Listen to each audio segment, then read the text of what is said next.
सिर्फ मनुष्य को ही सबसे श्रेष्ठ कहा गया है?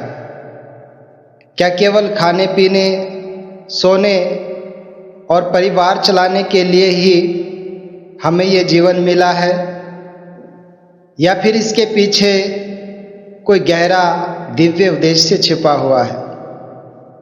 तो आज हम इसी पहलू पर थोड़ा सा मंथन करने का प्रयास करते हैं कि आखिर इंसान के जन्म का असली मकसद क्या है।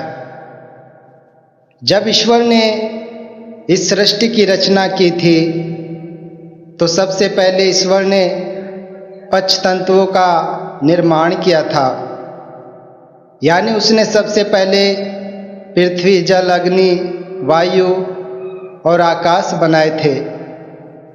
और फिर इन 5 तत्वों से ही ईश्वर ने असंख्य रूप गढ़ दिए। पेड़ पौधे, पशु पक्षी, जीव जंतु। लेकिन जब बात मनुष्य को बनाने की आई तो उसने मनुष्य को अपने ही स्वरूप में बनाया। ये शास्त्रों में लिखा हुआ है कि ईश्वर ने मनुष्य को अपनी छवि में बनाया हुआ है। अर्थात मनुष्य केवल शरीर नहीं है, बल्कि ये ईश्वर की चेतना का प्रतीक है, ईश्वर की दिव्यता का प्रतिबिंब है। क्योंकि इंसान का शरीर भले ही मिट्टी से बना हुआ है, लेकिन इसके भीतर जो ये आत्मा है जो इसको चलायमान रखती है, तो वो चेतना स्वयं ईश्वर का ही अंश है, ईश्वर का ही स्वरूप है। तो इससे पता चलता है कि हर आत्मा अनादि और अविनाशी है और ये अनेक जन्मों की यात्रा करके इस मानव शरीर में आई है। क्योंकि मनुष्य जन्म ही वो पड़ाव है जहाँ हमारी इस आत्मा को स्वयं को पहचानने का अवसर मिलता है। इसलिए संत कबीर ने कहा है कि साईं इतना दीजिए जामे कुटुंब समाए, मैं भी भूखा ना रहूं, साधु भी ना भूखा जाए।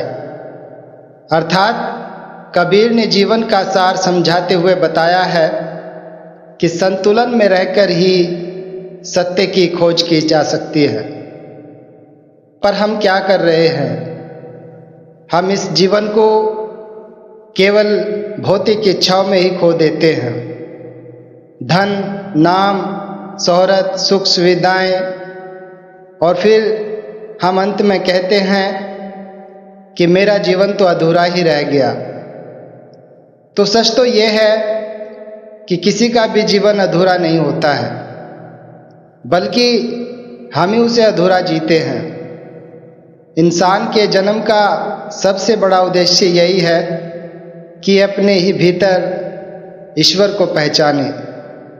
महात्मा बुद्ध ने कहा था कि सत्य बाहर नहीं है, ये तेरे भीतर ही है, उसे अपने अंदर ही खोजो। और हम मंदिर, मस्जिद में, तीर्थों में, मूर्तियों में ईश्वर को ढूंढ रहे हैं, लेकिन ये तो हमारे हृदय में ही विराजमान है, यानी ईश्वर तो हमारे ही अंदर मौजूद है। ये हमारी आत्मा ही परमात्मा का अंश है। तो जब हम अपने भीतर झांकते हैं, यानी जब हम अपने मन की चुप्पी में प्रवेश करते हैं, तो हमें अपने भीतर एक प्रकाश, एक शांति और एक अनंत प्रेम का अनुभव होता है। तो यही वो पल है जब इंसान अपने असली उद्देश्य को पहचान सकता है।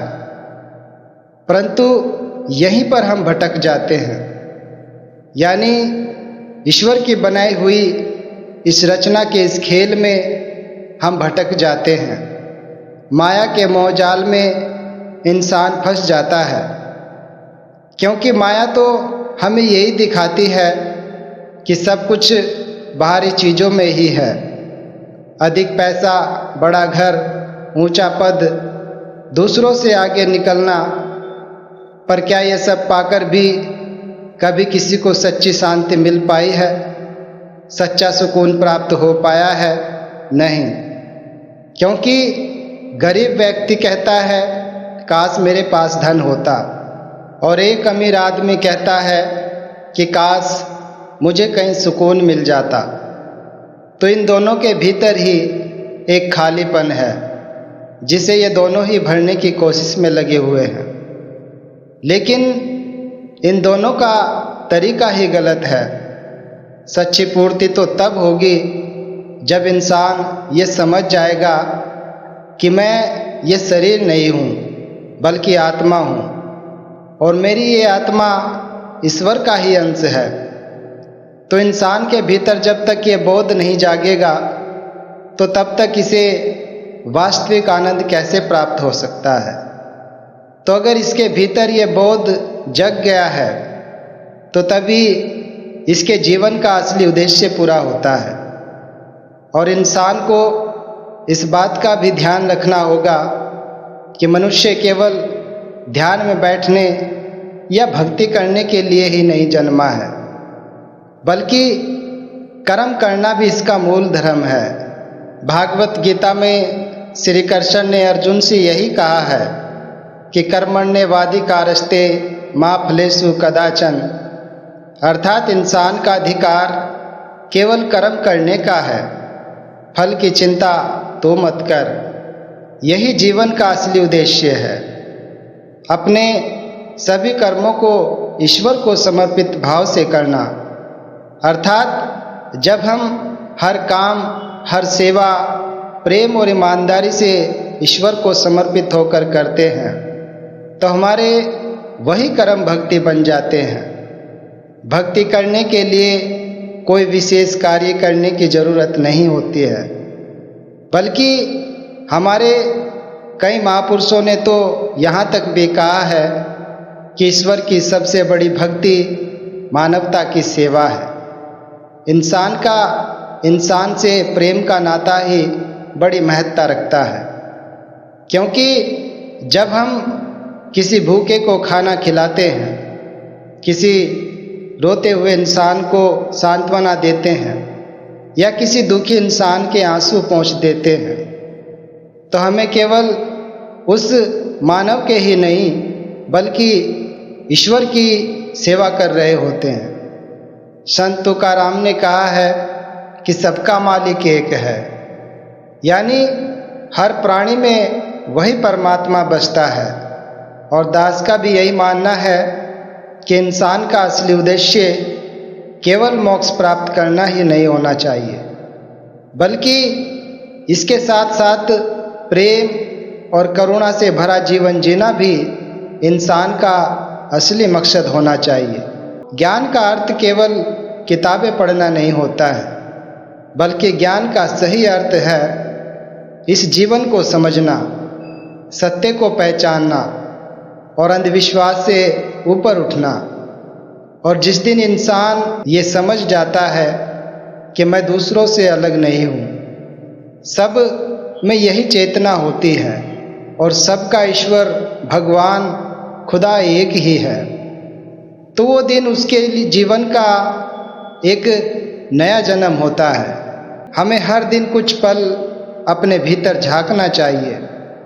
हमें अपने मन से पूछना चाहिए कि मैं क्या कर रहा हूँ, क्या मैं अपने जीवन का उद्देश्य पूरा कर रहा हूँ, और जिस रास्ते पर मैं चल रहा हूँ क्या वही सही दिशा में है। तो इसी को आत्ममंथन कहते हैं। और इसी के साथ साथ साधना का भी बड़ा महत्व होता है। साधना का अर्थ है मन को शांत करना, विचारों को शुद्ध करना, यानी अपने भीतर की ऊर्जा को ईश्वर की दिशा में प्रवाहित करना। जैसे गंगा हिमालय से निकलती है और अंत में सागर में मिल जाती है, तो ठीक वैसे ही हमारी इस आत्मा का लक्ष्य भी परमात्मा से मिलना है। और जब इंसान अपने जीवन के असली उद्देश्य को समझ लेता है तो फिर वो मृत्यु से नहीं डरता है, क्योंकि उसे ये पता चल जाता है कि मृत्यु कोई अंत नहीं है, बल्कि ये केवल एक परिवर्तन मात्र है, यानी बस एक पड़ाव है। क्योंकि जो आत्मा ईश्वर से जुड़ चुकी है तो वो तो जन्म और मृत्यु के चक्र से मुक्त हो जाती है। फिर उसे न कोई भय रहता है न कोई मोह रहता है, वो आनंदमय हो जाती है। दास के कहने का भाव यही है कि इंसान का जन्म कोई साधारण घटना नहीं है, बल्कि ये तो इसके लिए एक दिव्य अवसर है अपने भीतर के ईश्वर को पहचानने का, सत्य को अनुभव करने का, प्रेम, सेवा और ज्ञान से भरा जीवन जीने का। तो इसलिए समय रहते जाग जाइए, इस जीवन को व्यर्थ में मत गंवाइए, खुद को पहचानें, अपने भीतर खोजें और फिर जानोगे कि तुम तो वही हो जिसकी तलाश तुम्हें बाहर थी। अंत में दास बस इतना ही कहना चाहता है कि ये जो मनुष्य जन्म मिला है तो इन सांसों को व्यर्थ में मत जाने दें। इन सांसों का बड़ा मोल होता है, इन्हें भक्ति, सेवा और सत्य के मार्ग में लगाएं, क्योंकि जब तक हम अपने भीतर के ईश्वर को नहीं पहचानेंगे तो तब तक हम वास्तव में जीवित नहीं हैं, बस केवल जिए जा रहे हैं। और धन्य है वो इंसान जो इस जीवन के असली उद्देश्य को समझकर प्रेम, करुणा और भक्ति के मार्ग पर चल पड़े हैं।